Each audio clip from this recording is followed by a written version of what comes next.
Hello everyone, step up MPSC या YouTube चॅनलवर सर्वांचं स्वागत. मी दिलीप खाटेकर. आज या व्हिडिओमध्ये येण्याचं सगळ्यात महत्त्वाचं कारण की राज्यसेवा पूर्व परीक्षा 2024 साठी आपल्या स्टेप अप अकॅडमीकडून पूर्व परीक्षेचा विश्लेषण असलेल्या जे काही क्वेश्चन्स आहेत 2013 पासूनचे, तर त्या सर्वांचा विश्लेषणाचा संच आपण पुस्तकाच्या माध्यमातून उपलब्ध करून देतोय. मग याच्या संबंधी थोडक्यात माहिती, पुस्तकाविषयी माहिती आणि तुम्हाला याचा उपयोग कसा करून घ्यायचा आहे याच्याविषयी थोडक्यात माहिती आहे या व्हिडिओमध्ये, तर नक्की शेवटपर्यंत बघा. मग आता सर्वात पहिला प्रश्न येतो की ऑलरेडी मार्केटमध्ये इतके सारे पुस्तक असताना आमचं पुस्तक का? तर सर्वात पहिला मुद्दा की पहिला यामध्ये आमचं वेगळेपण काय असणार आहे की हे पुस्तक तुमच्याबरोबर बोलणार आहे. कशा पद्धतीने ते आहे आपण लक्षात घेऊयात पुढे.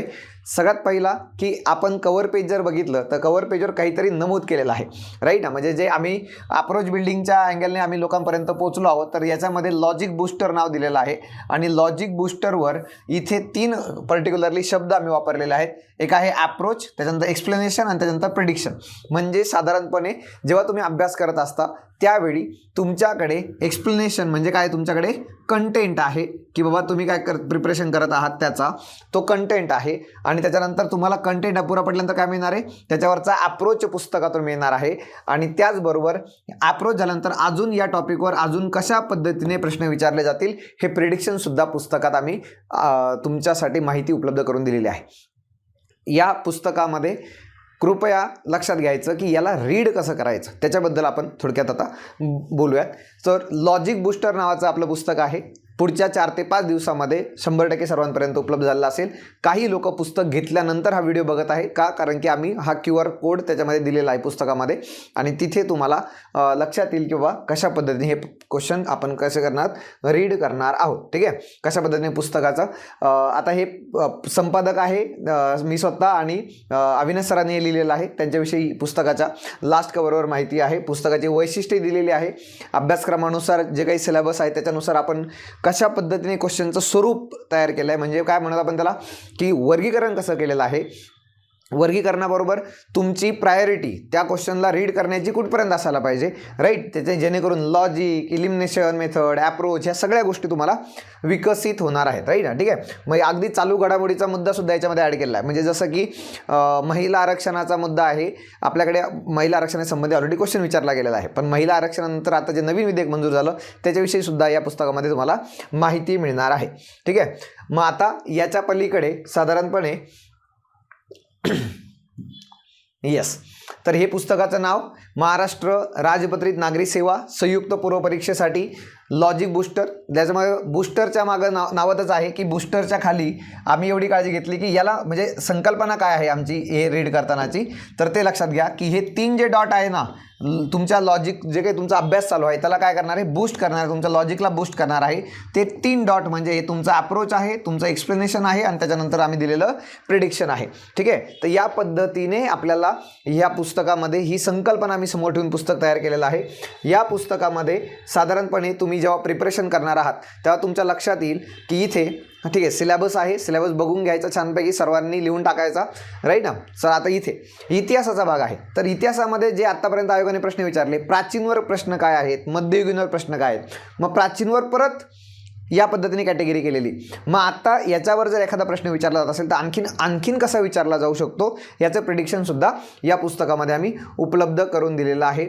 जॉग्रफीमध्ये सुद्धा जर बघितलं तर अगदी जगाचा भूगोल, भारताचा भूगोल, त्याच्यानंतर तुमच्याकडे महाराष्ट्राचा भूगोल, म्हणजे साधारणपणे महाराष्ट्राचा भूगोल किंवा भारताचा भूगोल हा प्रायोरिटीवर किती वेळा असतो. तर मागच्या वेळी जसं आयोगाने काहीतरी वेगळं विचारायचा प्रयत्न केला तर काय झालं, बऱ्याच लोकांच्या दांड्यागुल झाल्या, राईट ना. बट ऑब्वियसली सगळ्यांना आवड गेला आहे, परंतु कम्पॅरेटिव्हली सगळ्यांना जर 4 आणि 5 मार्क येत असतील तर मी 8, 9, 10वर अशा डिफिकल्ट लेवलला कसं जायला पाहिजे त्याचा विश्लेषण आम्ही या पुस्तकातून केलेलं आहे. म्हणजे खूप अवघड गेला तर तिथं 15 पैकी 15 म्हणतच नाही आपण, परंतु जर सगळ्यांचं बरोबर येतं तर आपलं 100% बरोबर येणं अपेक्षित आहे. ठीक आहे ना, राईट. म्हणजे आपण जेव्हा प्रिपरेशन करतोय त्यावेळी तुम्हाला हे कॅटेगरी केलेले क्वेश्चन 100% फायदा होणार आहे.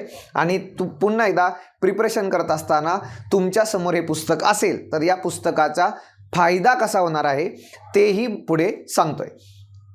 पर्यावरण, त्याच्यानंतर राज्यव्यवस्था. आता राज्यव्यवस्थेचा सिलेबस पंचराजचा पण आहे. पंचराजमध्ये प्रिलिमला तितकं डिटेलमध्ये विचारलं जात नाही किंवा तितकं वेटेज त्याला दिलं जात नाही, परंतु आता आपण कुठपर्यंत करायचं, कसं करायचं त्याच्याविषयी याच्यामध्ये कंटेंट बऱ्यापैकी ॲड झालेला आहे. आणि पुन्हा अगदी म्हणजे तुमचे शेड्यूलवर क्वेश्चन विचारला जात आहे, राजकीय पक्ष दबाव गटावर प्रश्न विचारला जात आहे, सार्वजनिक पॉलिसी म्हणजे सार्वजनिक धोरणं, पब्लिक पॉलिसी आपण त्याला म्हणूयात, याच्यावर प्रश्न विचारला जात आहे. एकदम डिटेल लेवलला आम्ही काय केलं आहे, त्याचं वर्गीकरण केलेलं आहे. आणि त्यामुळे इकॉनॉमिक्स कंपॅरेटिव्हली प्रिलिमचा सोपा इकॉनॉमिक्स आहे. आर्थिक समावेशन हा पर्टिक्युलर जे सिलेबसमधले मुद्दे आहेत त्याला आयोग धरून जातोय, मग त्याला पण आपण धरून राहायचं आहे या अँगलने. अगदी सामान्य विज्ञानमध्ये फिजिक्स किंवा तुमचा फिजिक्स बरोबर काय म्हणतात आपण त्याला केमिस्ट्री आहे, बायोलॉजी आहे, हेल्थ सायन्ससुद्धा ॲड केलं आहे. सायन्स अँड टेक्नॉलॉजीचे काही वेगळे क्वेश्चन आले असतील तेही ॲड केलेले आहेत, जेणेकरून पुन्हा एकदा तुमच्या इथे मला पर्टिक्युलरली काय सांगायचं आहे की तुमच्या अभ्यासाची दिशा फायनल करणारा हा ॲप्रोच आम्ही उपलब्ध करून देतोय, राईट. म्हणजे नेमकं काय करायचं पूर्वपरीक्षेमध्ये हा जो मुद्दा आहे ना, तो 100% तुम्हाला या पुस्तकातून तुम्ही सॅटिस्फाय होणार आहात याची मला गॅरंटी आहे, ठीक आहे. तर या पद्धतीने आपण काय करूयात, ही जी इंडेक्स आहेत, आता एक छोटंसं उदाहरण लास्टला जे सांगणार आहे की जेव्हा तुमचं प्रिपरेशन चालू आहे त्यावेळी तुम्ही जर एखादं उदाहरण पॉलिटीचं जर बघितलं तर हा पुस्तक रीड कसं करायचं, हे पुस्तक घेतलं आहे तर रीड कसं करायचं याच्यावर सर्वात पहिला मुद्दा की समजा एखादा प्रश्न तुम्ही वाचत आहात, तुमच्यासमोर पुस्तक आहे आणि तुम्ही हा प्रश्न वाचत आहात की घटना समितीनंतर लेजिस्लेटिव्ह असेंब्ली बनली, तिचे पुढे रूपांतर हंगामी संसदेमध्ये झालं, राईट. सर्वांना माहिती आहे की हंगामी संसदेत झालं म्हणून, ठीक आहे. तर हा सगळ्यांचा अभ्यासाचा भाग आहे. मग त्याच्यानंतर ज्या दिवशी घटनेवर सह्या होत होत्या त्या दिवशी बाहेर पावसाची रिमझिम चालू होती किंवा तो एक शकुन मानला गेला, या पद्धतीने क्वेश्चन विचारला गेला. आता हे जेव्हा मी तुम्हाला एक्सप्लेन केलं आहे त्यावेळी याच्यामध्ये बऱ्यापैकी बाबी तुम्हाला ऑलरेडी सांगितल्या आहेत की बाबा अशा पद्धतीचा जो पॅटर्न आहे तो 2013, 14, 15ला विचारला जात होता आणि आता असं काही प्रिपेअर करायची गरज नाही, राईट ना. पुस्तक तुम्ही जो बघितलं तर त्याच्यावर हे तुम्हाला लक्षात येऊन जाईल, राईट. पॉलिटीमधला हा प्रश्न आहे संविधान निर्मितीचा क्वेश्चन नंबर 10 मध्ये, ठीक आहे. आता याच्यामध्ये हे तुम्हाला वाचलं की बाबा काय प्रिपेअर करायचं, रिमझिम चालू होती का, शकुन मानला गेला का, असं प्रिपेअर करायची गरज नाही आहे. त्यानंतर 13, 14, 15 हे काय आहे, त्यावेळी नॉनसेन्स प्रश्न विचारण्याची भूमिका आयोगाने ठेवलेली आहे. मग हे सगळं वाचलं, परंतु सर तेवढा म्हणजे वाचल्यानंतर कळालं आणि परंतु अजून जास्त चांगलं समजून घ्यायचं आहे तर इथे पुस्तकामध्ये आम्ही एक छोटासा QR कोड दिलेला आहे. हा QR कोड जर तुम्ही स्कॅन केला आणि त्याच्यामुळे तुम्हाला एक लिंक तयार होईल यूट्यूबला आणि ती लिंक या क्वेश्चनचं एक्सप्लेनेशन देईल, आलं लक्षात, राईट. एक्सप्लेनेशन झाल्यानंतर मग तुमच्या लक्षात येईल की इथे मला हा प्रश्न समजायला जास्तीची मदत झालेली आहे, राईट. मग आता हा QR कोड केला आहे, मग किती सगळ्यांनाच केला आहे का, तर नाही. कारण की अप्रोच जेव्हा मला सांगायचं आहे त्यावेळी तुम्हाला काहीतरी हिंट देणं अपेक्षित आहे आणि याच्यानंतरसुद्धा तुम्हाला वाटतं की हे अपील होतं आहे आणि याच्यावर अजून जास्त एफर्ट्स घ्यायची गरज आहे.